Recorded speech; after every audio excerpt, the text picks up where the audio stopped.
All right. All right. I rest my case.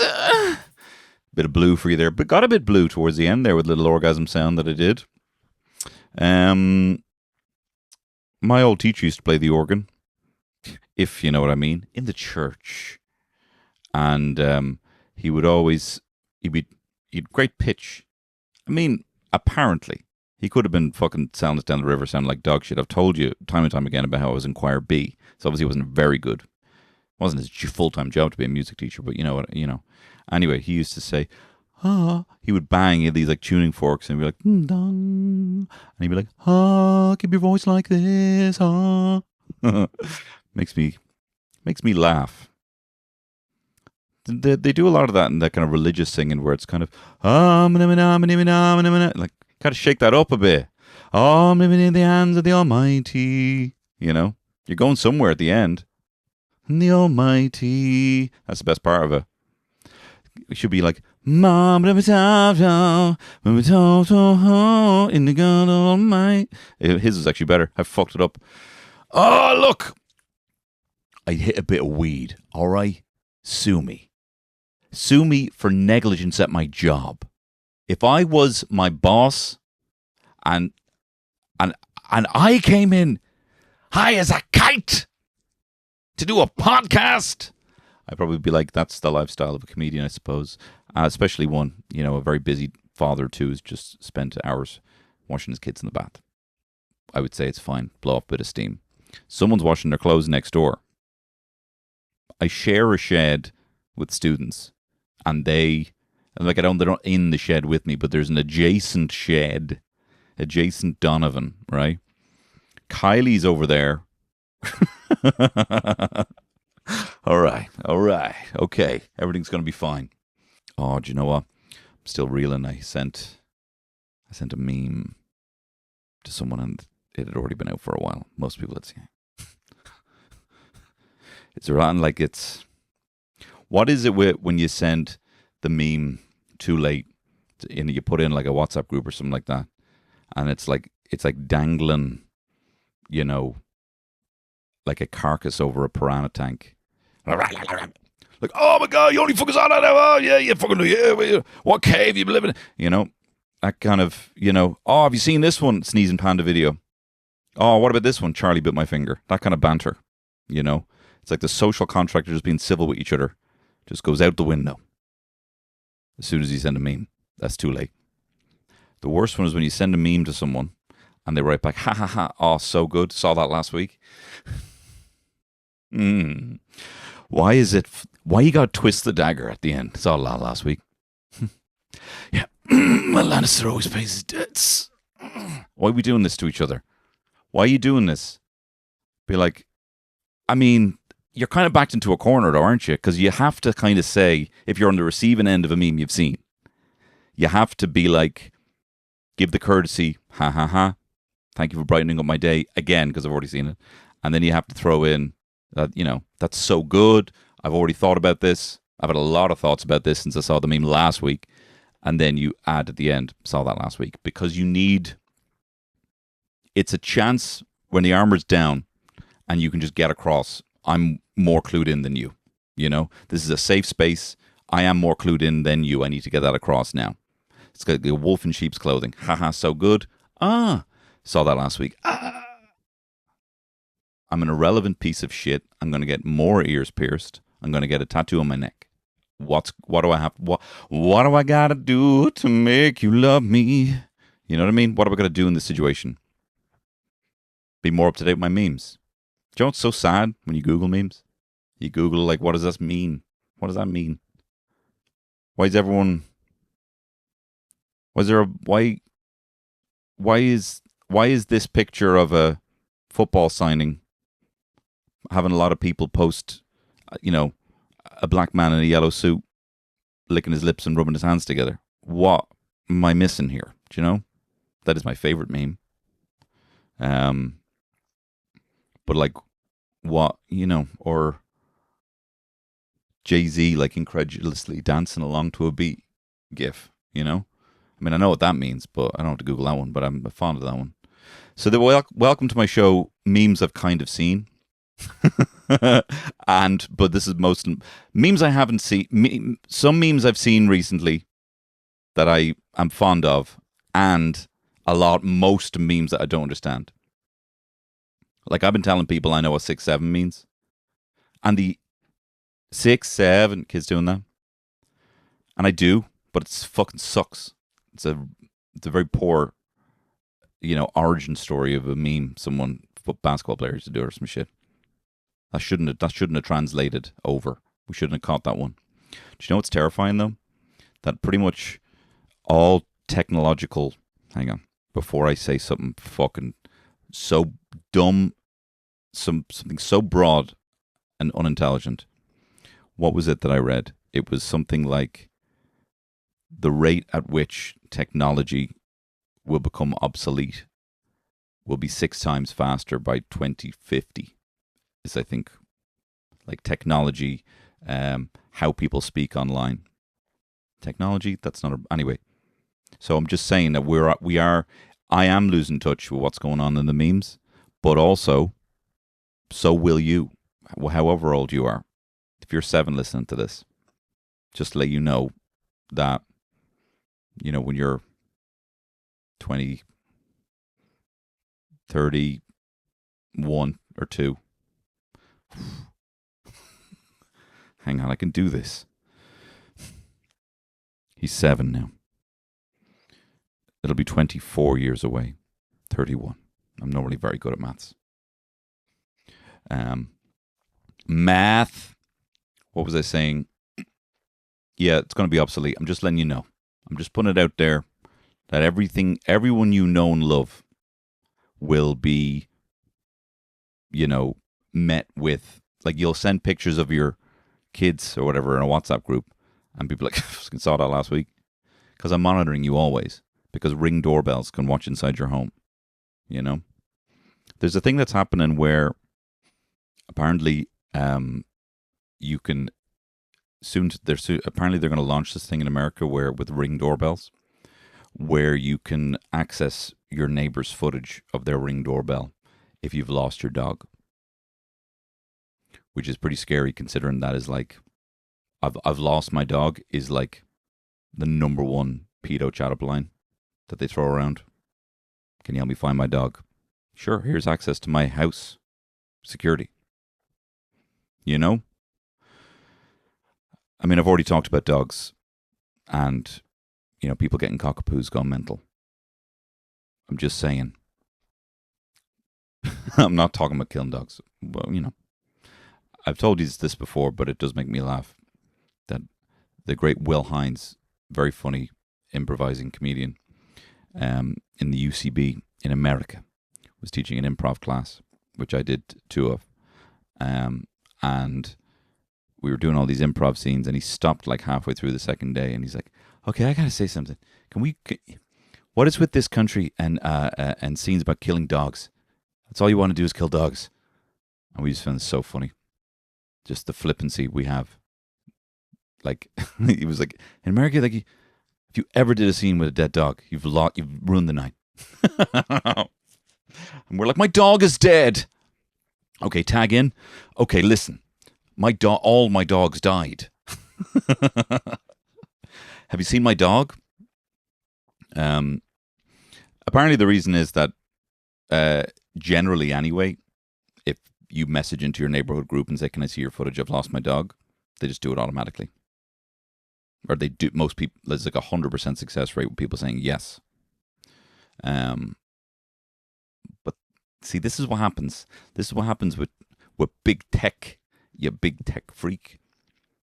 Big tech energy is that when you get to that, when you're solely staring at algorithms and AI all day, and you're minted, and you see just a stat that says,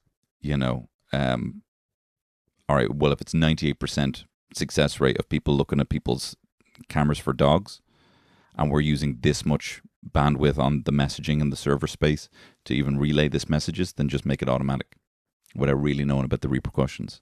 It's the same kind of thing, I assume, in Dublin with this Hoxton Hotel opening up next to Yamamori Izakaya. pretty much the only club going worth its the only club worth its weight in soy, instead of salt. Anyway, Hoxton Hotels opened up, fully knowing that there was a club next door, and are now suing them. Now there's this whole back and forth of, hey, we moved our dance floor. Hey, we actually put rooms in a place we didn't think we were going to, and soundproof and all this back and forth. But I guarantee you that this big hotel, they looked at it and they were like, it is right next to a club. You know, how much would it be to soundproof the whole thing to make sure no sound goes into the hotel? That much? Okay. How much would legal fees be in removing the club entirely because the law is on our side? You know, and then they just weigh it up that way. Which is what happens. That's what happens. Why am I getting so fucking current affairs-y on this show? Poopy bum bum. What's going on? Tell you, I've been learning a few tasty licks on the guitar. The Lick with Trevor Nelson. We used to find that so funny. It was a smooth R&B show. You know, R&B in the early 90s, before it was ubiquitous, was like fringe kind of sexy thing that was happening on MTV. I mean, it was not certainly not fringe, but for when you had one channel and you only wanted to turn it on when there was rock music on the TV, you know, it felt fringe. Anyway, hosted by Trevor Nelson, and it would have banger tunes, but it was called The Lick, which we wouldn't call someone who's being smooth an R&B. We would, you know, use that term for someone giving a smooth lick to their teacher's hoop. That's what we would fucking call that. Sir, you actually haven't said what homework we're getting today. That's actually happened. I've been in the rooms where that's happened. Young fellas, just fucking future Heath Ledger jokers, future Jared Leto's who want to fucking watch the world burn. To do something like that in a classroom, you got to have cojones the size of a tangerine. And they'd be like, sir, you actually didn't give us homework yet today. Like, I know we're all there to learn, and you want more of that shit, but fuck off, quite frankly. Don't do that. What are you doing? And do you know how much mental strain it takes to constantly check the clock and be in the constant state of, we haven't got homework yet? You're like, that's like a transatlantic flight and what it does to your body. You'd be wrecked sitting there all day. Oh my God, he normally gives it a 1. He hasn't fucking, you know. And then you fucking swoop in, 2:15, being, sir, you actually haven't given us homework. You Trevor Nelson, bruv. Why don't you go introduce Usher? That actually sounds class. I remember where I was the first time I heard Climax by Usher. Very important to me. Going nowhere fast, we've reached the climax. Produced by Diplo. I was outside Selfridges I was working for a lomography, for a toy camera thing, and I walked out, and I think Jordan, who I worked with as well and live with, right, put his headphones on. You have to listen to this song. I'm like, what are you talking about? Listen to it. What? And I was stopping people on the street saying, you got to listen to this song. It was like that scene from Garden State, but I was assaulting people on, the streets of London. Not assaulting, you know what I mean? Stopping them. Inconvening. Going nowhere fast. I thought all music was going to be like that. Do you know that? Do you know that kind of way? I guess all music's going to be like this now, which I'm here for. I think every song now is going to be Climax by Usher. Okay, great. You know?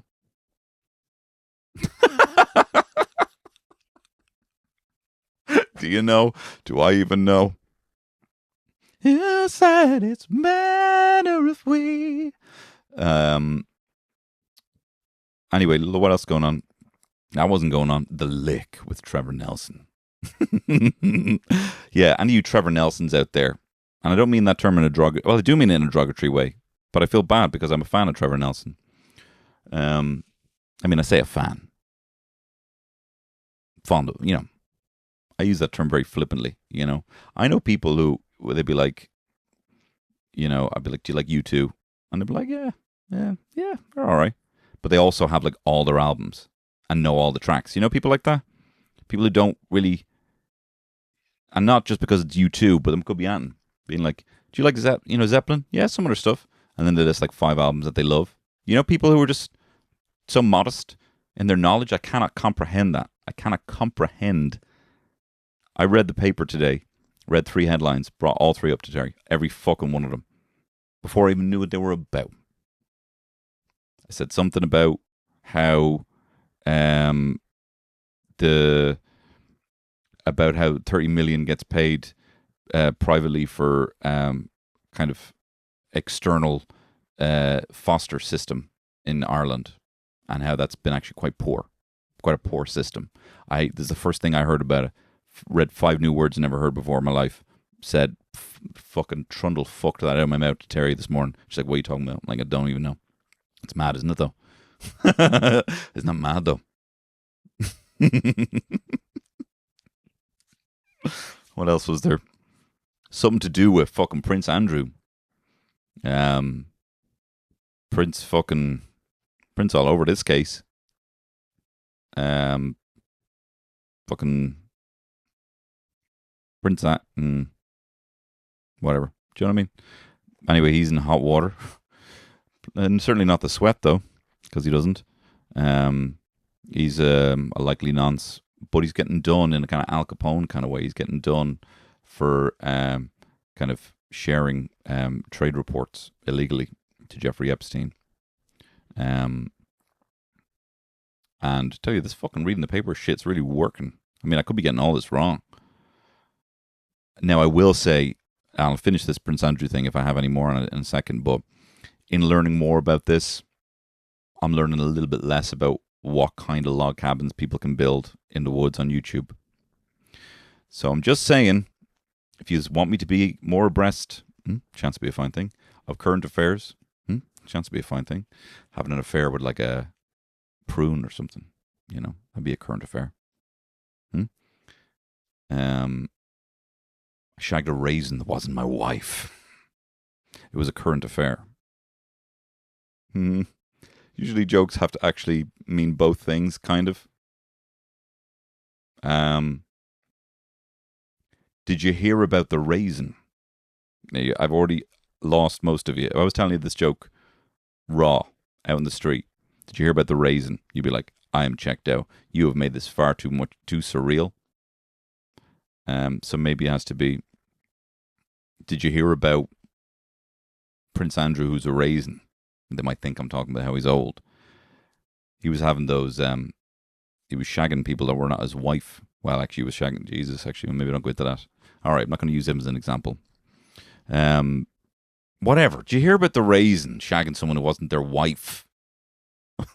Did you hear about it? Well, it's a current affair. That's maybe. Did I land the plane?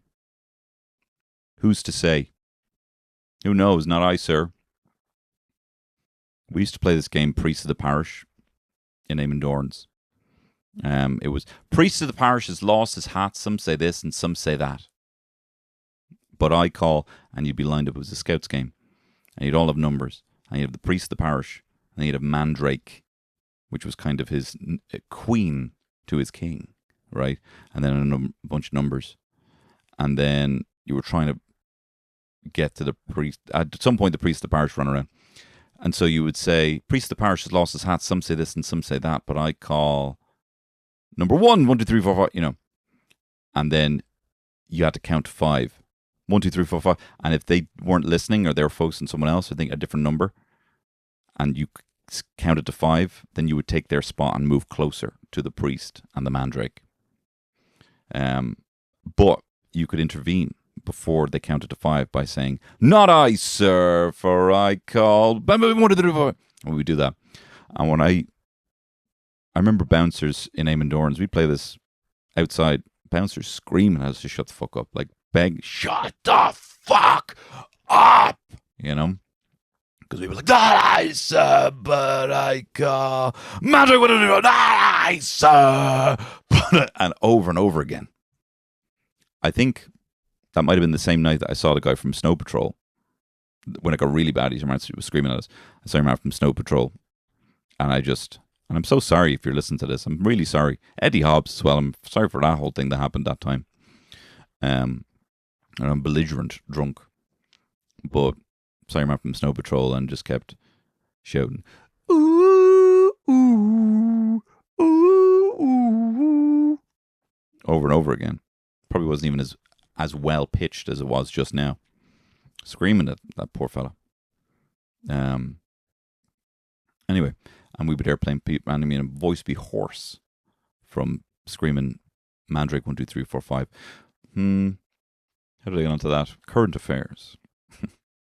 Let's just say a little prune was out stepping in a pair of shoes that were not their own.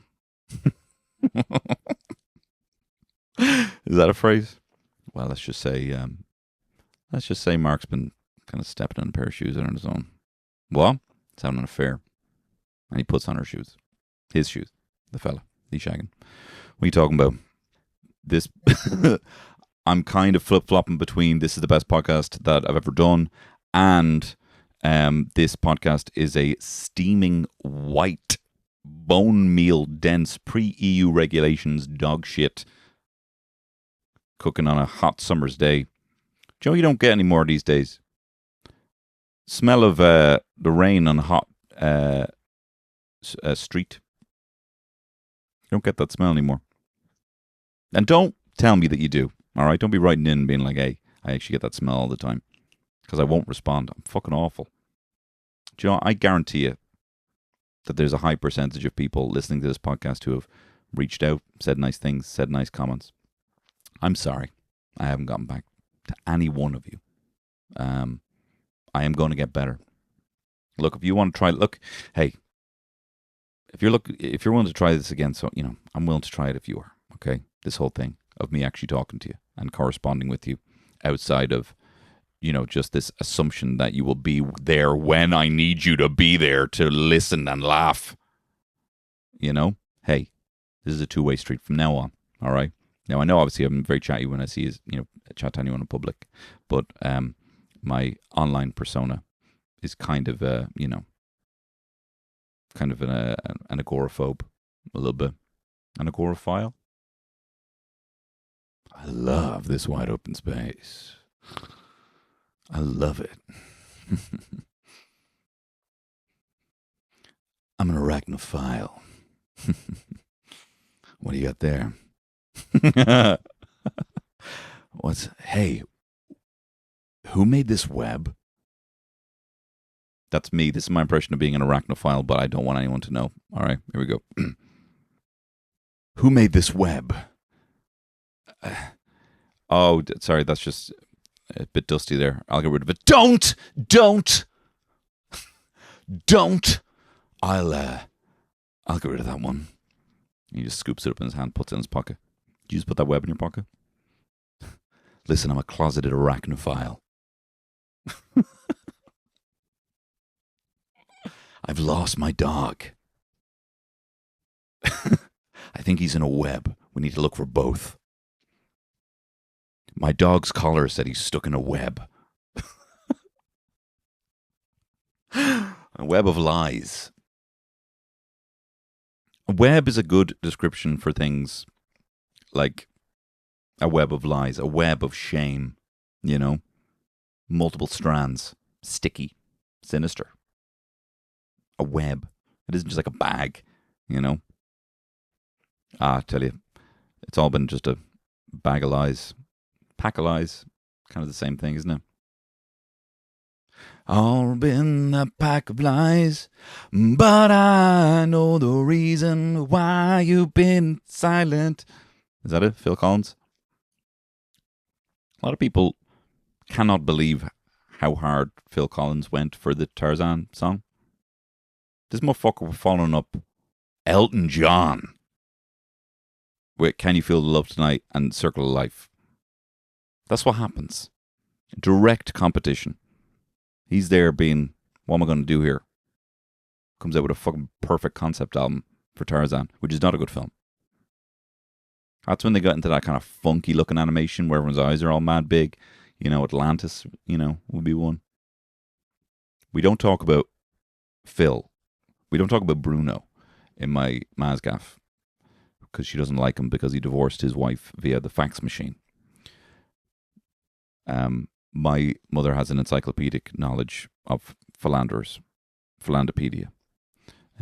If you ever need to figure out who did who slighted who, you can get on to Carla, and she can pretty much, she knows the whole lot.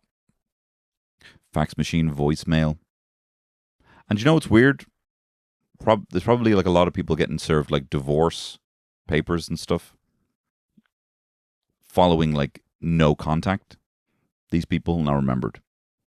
Fax machine, far more egregious a slight than ghosting a married partner, which I'm sure happens.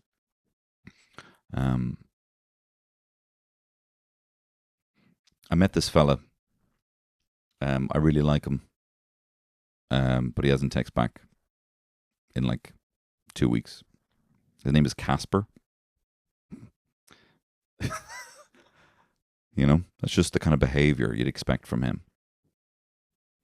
I was shagging this headless kind of horse kind of guy. On a kind of a foggy moor. And I really hit it off with him. And I really thought we were going to become an item. But he hasn't written back to me in like about a month. I wish I had the verb to describe this headless horse kind of guy, this kind of spirit, and what he's done to me in abstaining from all contact. Oh, I tried a bit on stage the other day about, it got too surreal, but it was about, I was saying about how, I really didn't have, I could see David O'Doherty just standing there, very noticeable presence and silhouette standing at the door when no one was laughing at this joke about how, well, they were laughing to start, where I was saying, isn't it mad the way, like, when you used to go in the, you know, you go to the barbers and there was just tits, like everywhere, you know, in all the magazines, every magazine was tits, and then you'd like look up at the wall, and also on the wall would be like nothing but like tits everywhere. And you had to be careful when you were pointing to what hairstyle you wanted, because you could point to the wrong one and get tits for a hair.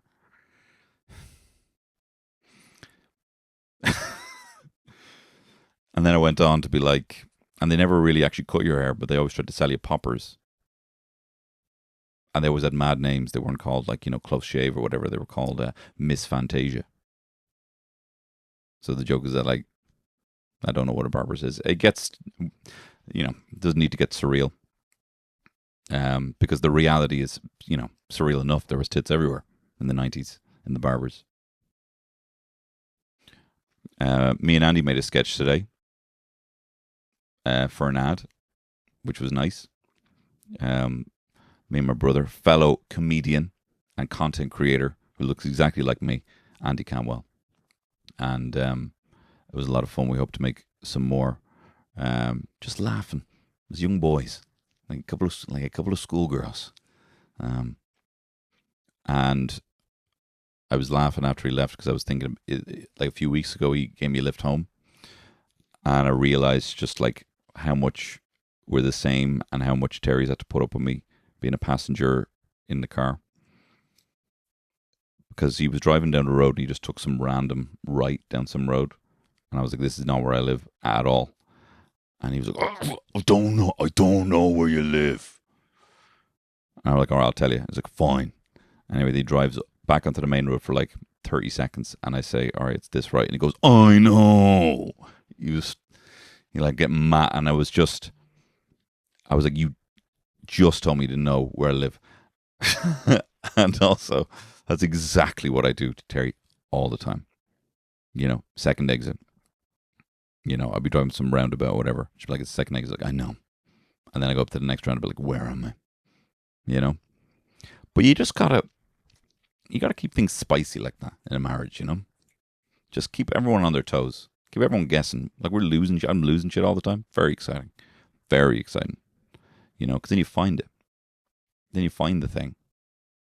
I don't know if you've ever seen the David Fincher movie, The Game, with Michael Douglas, where he's a guy, rich dude.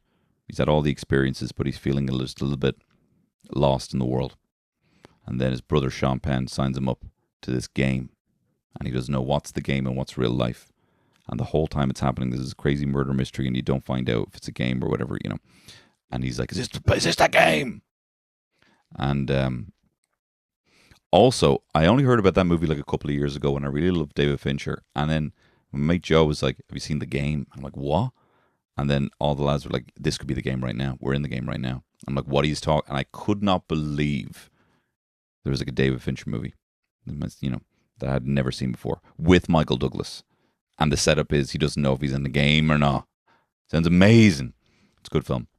Anyway, I would like to participate in a game wherein I lose my shit and then someone brings it back and I find it eventually.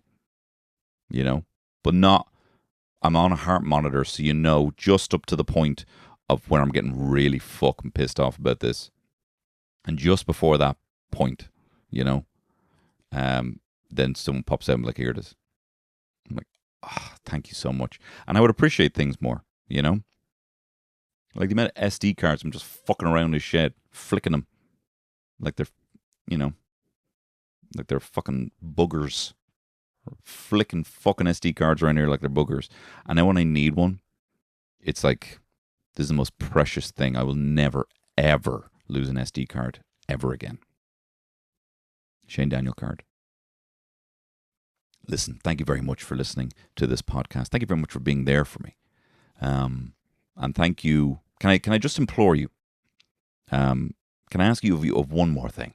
And you know me. I'll never ask for you to do anything ever again. You'll never see anything ever promoted about something that either I want you to watch or come to or check out that I'm in or any of that.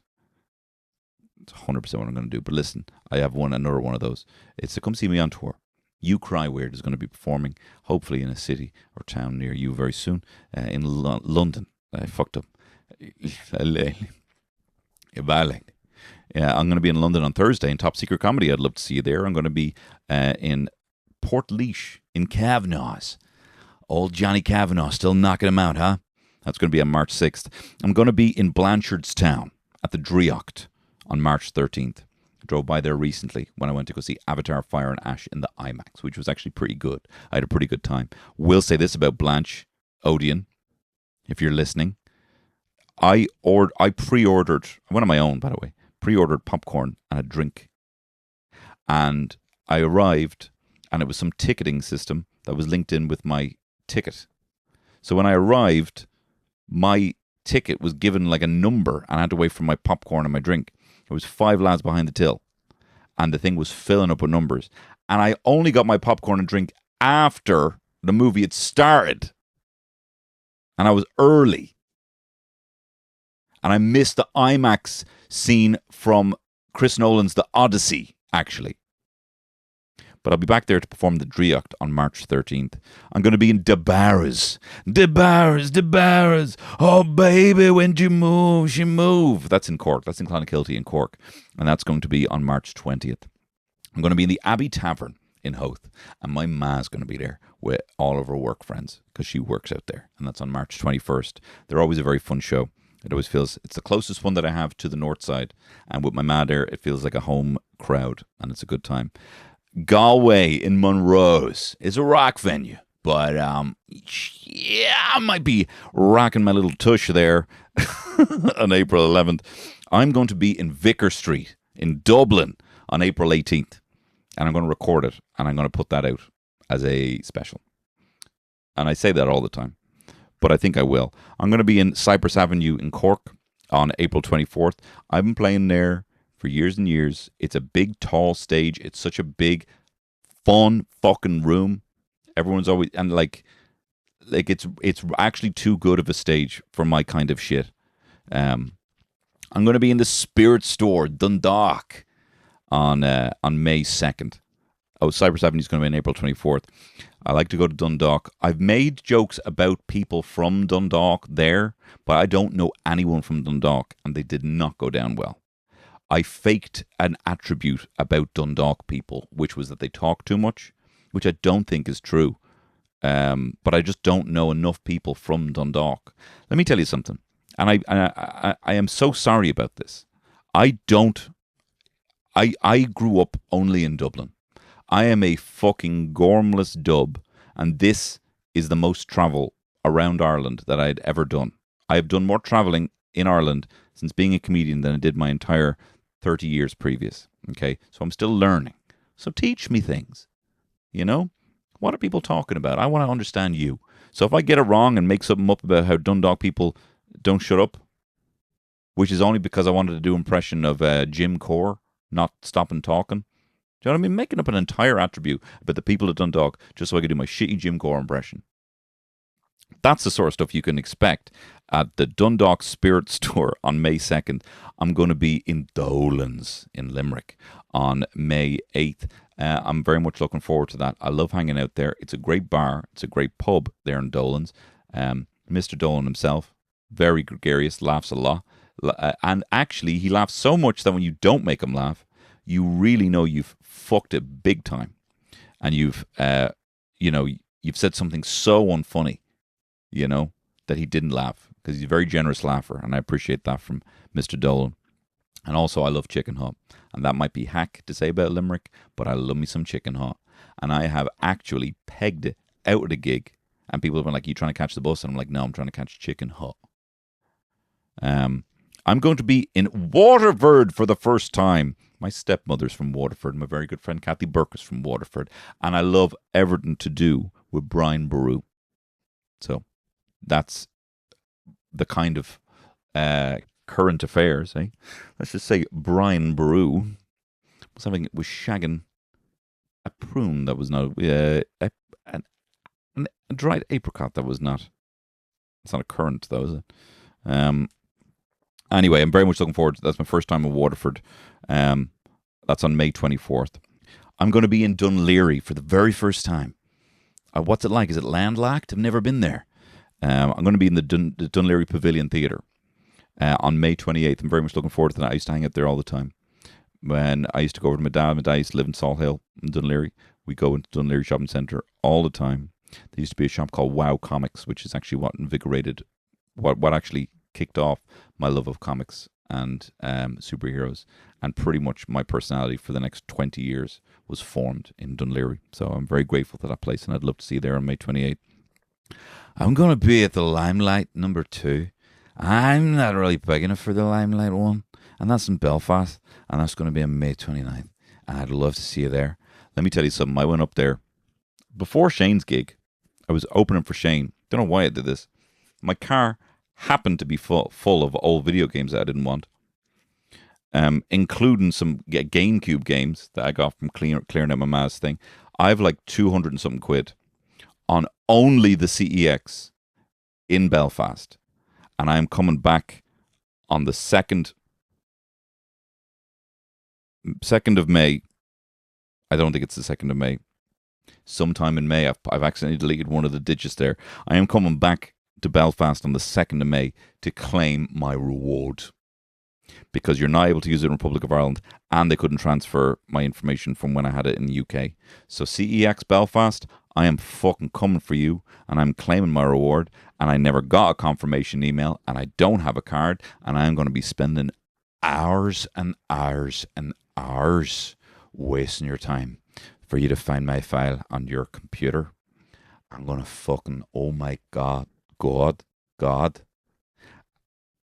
Just because I fucking slipped up at the end doesn't mean it wasn't a good fucking accent up to that point.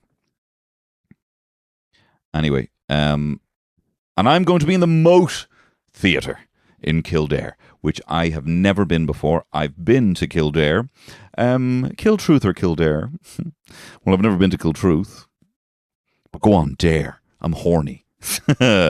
I'm going to be in Kildare, the Moat Theatre, on June 4th, and I'm very much looking forward to that. I have heard from my peers that it is a phenomenal venue and the people are absolutely darling. And my very good friend Connor is from he's from Kildare. Where's he from? Monaghan in Kildare. So he's a very good friend of mine. And Paddy in Head Stuff is also from Kildare. So look, these are good. These are my fucking kin. I would die for people from Kildare. So I'm going to do that live on June 4th.